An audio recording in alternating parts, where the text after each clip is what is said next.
आओ भीम आओ।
सारथी चलो।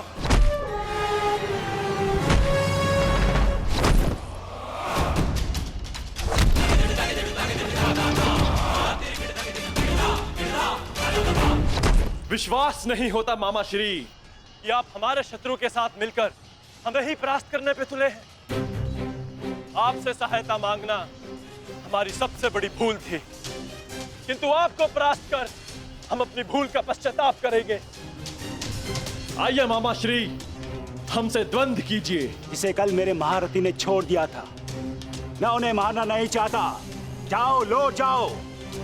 कर्ण ने तुम्हें क्षमा किया था, इसलिए मैं भी तुम्हें एक और अवसर देता हूं। जाओ लौट जाओ। अपनी ही बहन के अंश को नहीं मारना चाहता, इसलिए लौट जाओ। कहीं ऐसा तो नहीं कि आपको हमसे भय लग रहा हो मामा श्री? है शल्य को भय।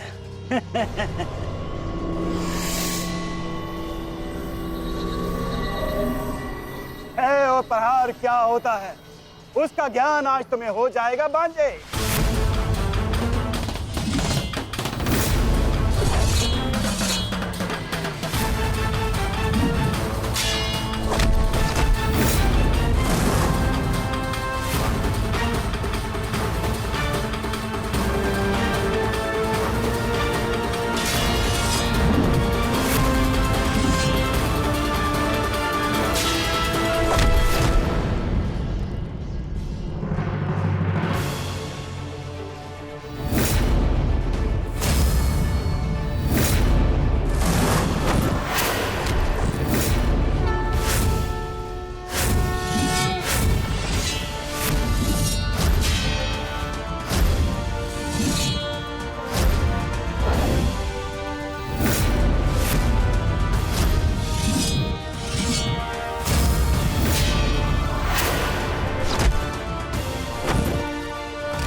समाधि में बैठे मेरे गुरु पर प्रहार करने वाले हत्यारे, मैं तुम्हें इस गुरु पुत्र का बाल भी बाका नहीं होने दूंगा।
भांजे हो, एक अवसर और देता हूं। उठाओ अपना शस्त्र और प्रहार करो।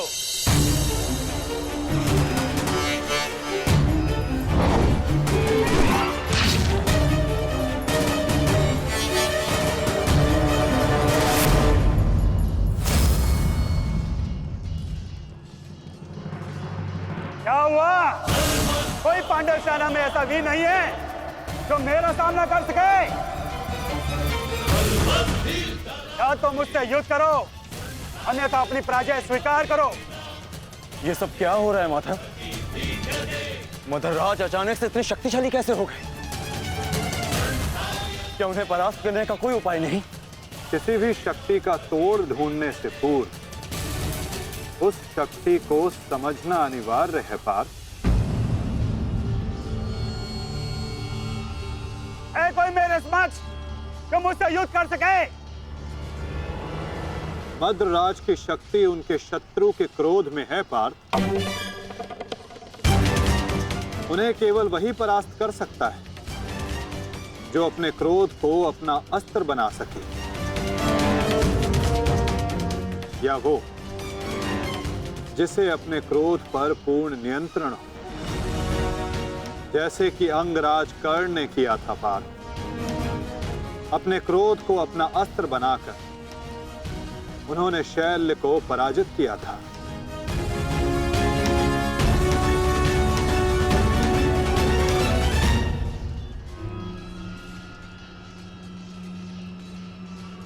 युधिष्ठिर,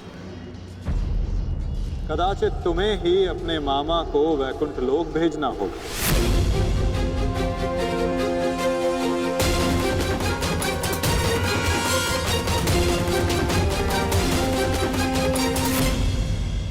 कदाचित तुम्हें ही अपने मामा को वैकुंठ लोक भेजना होगा।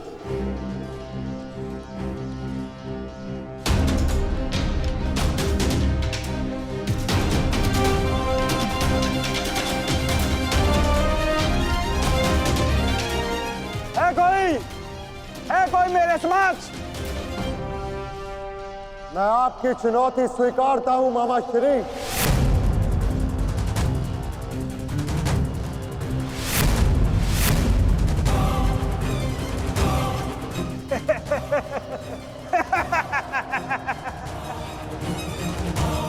जब अर्जुन का गांडीव, भीम की गदा मेरा कुछ बिगाड़ नहीं सकी, मेरे भांजों को भी मेरे समक्ष घुटने टेकने पड़े, तो तुम किस अस्त्र की सहायता से मुझे परास्त करोगे युधिष्ठिर? हो, कहीं तुम चौसर के खेल की चुनौती देने तो नहीं आए युधिष्ठिर? ओ, मैं तो भूल गया था, तुम जीत के लिए अस्त्र नहीं उठाते, अपने परिवार को दांव पे लगाते हो, दांव पर।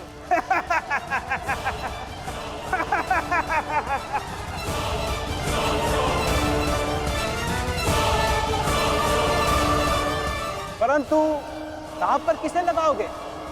पांचाली को तो तुमने बुलाया नहीं है?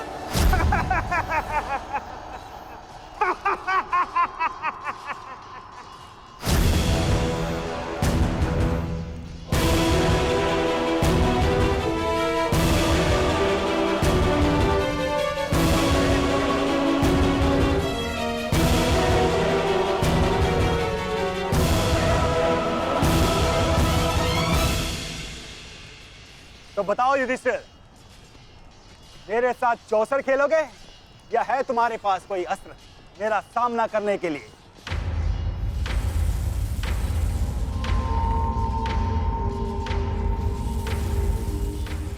अस्त्र है मेरे पास। कैसा अस्त्र? शांति और सत्य।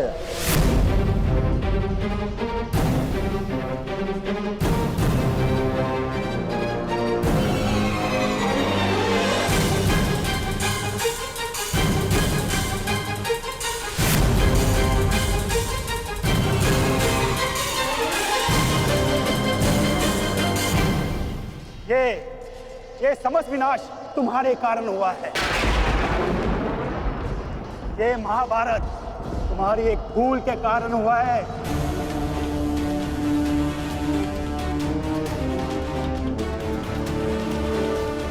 आपने उचित कहा मामा श्री। ये समस्त महाभारत मेरे उस भूल के कारण हो रही है। तो अब समय आ गया है अपनी उस भूल को सुधारने का, और आपका समय आ गया है अपनी भूल का पश्चाताप करने का। इस प्रकार के पुरुष हो तुम, द्रौपदी का पान स्मरण करके लज्जा और क्रोध नहीं आता तुम्हें? जो ना कर सके उस पर शोक मनाने से बेहतर है कि अभी जो हमारे वश में है वो कर्म किया जाए, और इस समय मेरा कर्म युद्ध है। सावधान मामा श्री।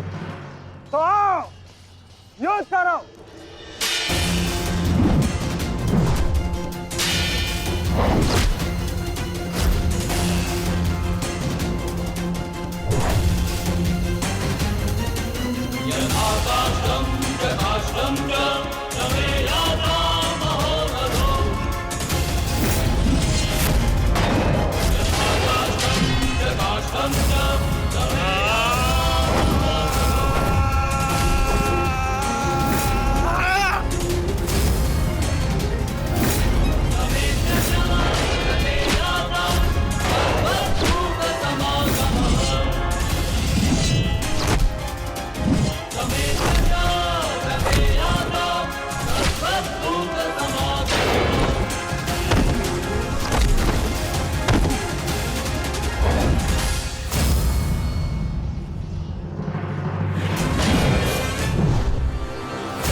क्रोध का यही अंत होता है।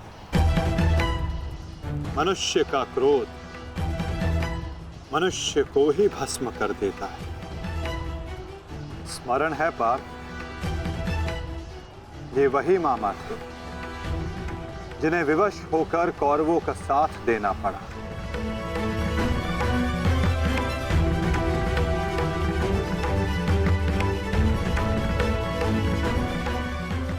परंतु अभी भी एक मामा शेष हैं पार्थ, जिन्होंने संपूर्ण भारतवर्ष को इस महाभारत की चौसर पर आने को विवश कर दिया। क्या उन्हें अपने पापों का दंड नहीं मिलेगा?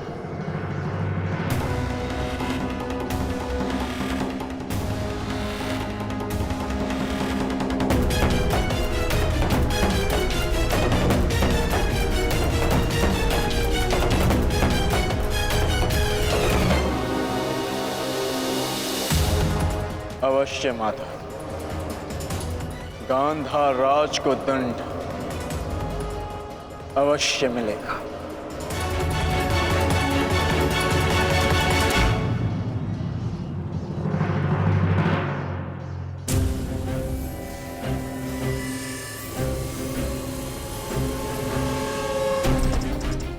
हमारे ही पक्ष में रहकर सदैव हमारे अहित में ही सोचा था इस मद्रराज ने। इसके कर्मों का आज इसे उचित दंड मिला। अभागा मामा अपने ही भांजे के हाथों अपने प्राण खो बैठा। सत्य ही तो कहा है किसी ने, जीवन एक चौसर का खेल ही तो है। एक ही भूल और हमारे ही पासे हमें हार दिलवा देते हैं। ठीक कहा गांधार राज, आपने अपने और अपने संबंधियों के जीवन को एक चौसर का खेल ही तो बनाकर रख दिया है। आपकी कुटिल नीति के कारण आज एक भाई दूसरे भाई के लहू का प्यासा हो गया है। आज संपूर्ण भारतवर्ष इस महाभारत के रण क्षेत्र में आ सिमटा है। इसका दंड तो आपको अवश्य मिलेगा गांधार राज। समय आ गया है कि आप विश्वासों के पास है आप ही के जीवन का दांव उलटते हैं।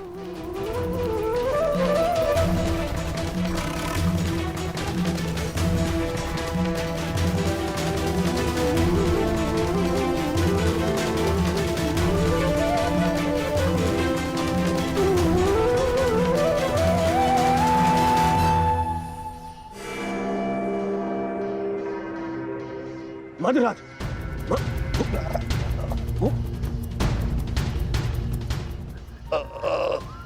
मधुराज, जाओ सहायता लेकर आओ, जाओ। मुझे क्षमा कीजिए युवराज, इससे अधिक आपकी सेवा नहीं कर सकता। मेरा अंतिम समय आ गया है। नहीं मद्रराज, नहीं। आपका साहस और आपकी शक्तियां बहुत प्रशंसनीय है। मेरी सहायता करके आपने अपना वचन पूर्ण किया। मैं दुर्योधन ये घोषणा करता हूं कि आपने अपना कर्तव्य पूरा किया मद्रराज, पूर्ण किया मद्रराज। और आपको कुछ नहीं होगा। अरे सेवकों, सहायता लाओ। मुझे मृत्यु का भय नहीं है युवराज, बल्कि संतोष है। परलोक जाकर उस महारथी महावीर को अपना मुख दिखा सकूं, जिसका सारथी बनकर भी मैं अपने कर्तव्य का पालन नहीं कर सका। उसके सम्मुख जाकर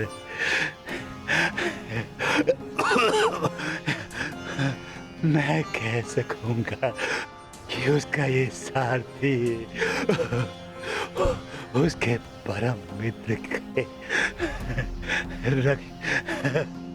प्राणों की रक्षा करते करते अपने प्राणों का बलिदान दे बैठा।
देखना संजय, देखना, आज सब कुछ हमारे पक्ष में होगा।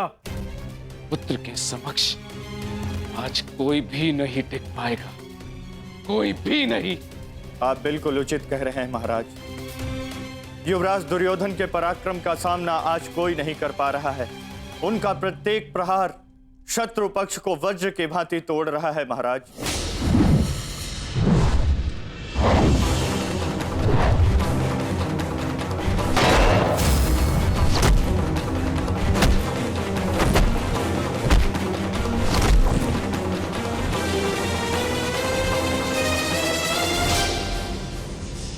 साधु, मेरे होने वाले सम्राट, साधु।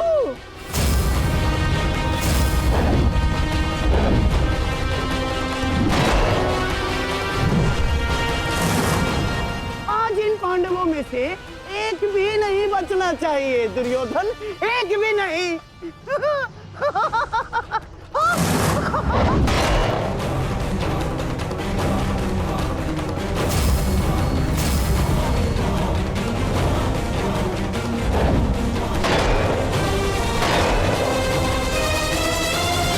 युवराज दुर्योधन के पराक्रम का सामना धर्मराज युधिष्ठिर भी नहीं कर पा रहे महाराज। ऐसा प्रतीत हो रहा है युवराज दुर्योधन धर्मराज युधिष्ठिर को आज इस संसार से विदा कर ही देंगे।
बहुत अच्छे।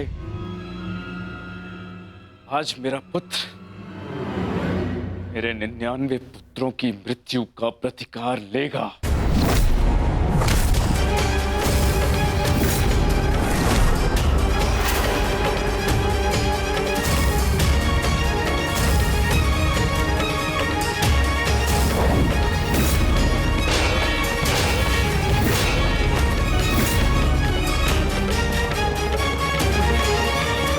ये सब क्या हो रहा है माधव?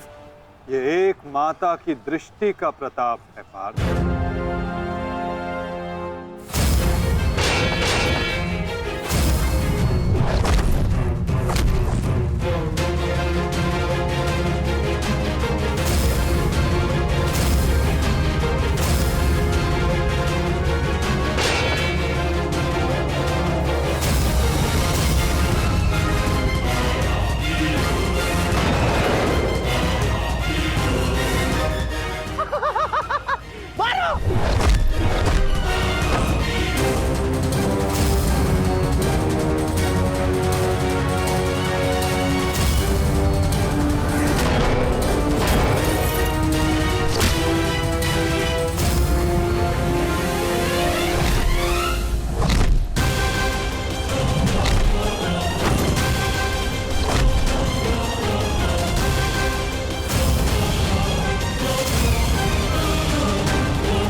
पांचों मुझे समाप्त चाहिए दुर्योधन, समाप्त। मुझे समाप्त चाहिए दुर्योधन, समाप्त।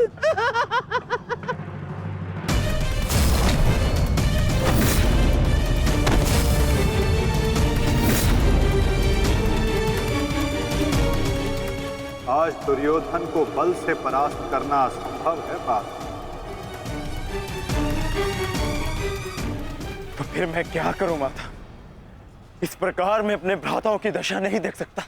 प्रयास करो पार्थ। दुर्योधन का शरीर भले ही वज्र, किंतु उसका मन तो वही है। लालच, काम, क्रोध से युक्त व्यक्ति शीघ्र अतिशीघ्र थक ही जाता है।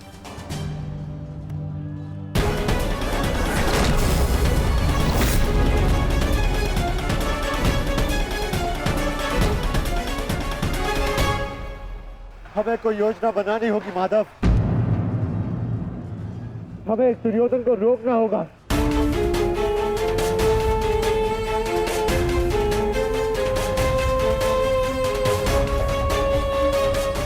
ये एक माता का वरदान है युधिष्ठिर, जो तुम पर श्राप बनकर टूट रहा है। आज आपको इस प्रकार कष्ट देने के लिए मैं क्षमा चाहती हूँ, किंतु आज इस संकट की घड़ी में वो केवल आप ही है जिस पर मैं भरोसा कर सकती हूँ, क्योंकि आप ना ही मेरे संबंधी परंतु न्याय के रक्षक भी है श्री बलराम। हस्तिनापुर की महारानी आदेश करे, किसने उनके साथ अन्याय करने का दुस्साहस किया है? आपके अनुज ने। वासुदेव ने पहले अपने पुत्र को दिए जा रहे मेरे आशीर्वाद में बाधा डाली और अब अवश्य ही वो पांडवों के साथ मिलकर मेरे पुत्र और आपके शिष्य दुर्योधन के वध की योजना बनाएंगे। जब तुम भ्राताओं ने पत्नी बांटी, राज्य बांटा, वनवास बांटा, तो दुर्योधन के इन प्रहारों को भी तुम भ्राताओं को बांटना होगा युधिष्ठिर।